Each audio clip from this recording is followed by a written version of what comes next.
you to a disturbing story in Oklahoma, where Brent Mack was found buried under a septic tank after being brutally shot and killed. The victim's boss, a former city councilman, is accused of the gruesome murder. But he was granted a $500,000 bond by Judge Susan Worthington. Daniel Triplett is charged with first-degree murder, and somehow he was released from jail last week. He is free before trial. And listen to how bad this is. He was caught on tape. The victim seen disappearing from view as he enters a hole dug by Triplett for a septic tank. Triplett is seen leaving the scene alone. Mack's body was later found at the site.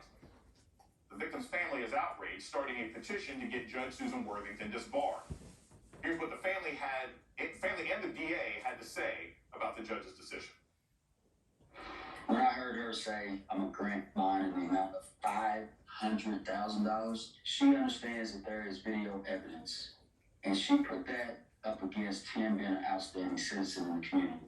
In my 35 plus years as a prosecutor, bond is not granted in murder one cases. There was no evidence presented that this defendant could be convicted of something other than murder one.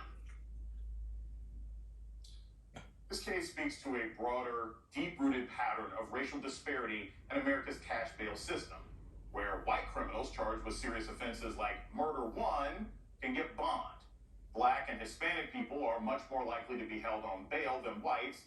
75% of blacks and Hispanic pretrial detainees are charged with drug or property crimes, not murder.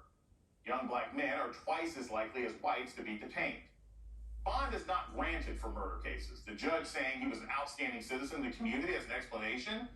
We can see the injustice, and the system must be fixed. But one thing we do have to remember is that in the midst of this kind of violence against black people in this country, just because Derek Chauvin, just because there are occasional cases of people being held accountable, does not mean that our system as a whole does not need massive change and restructuring.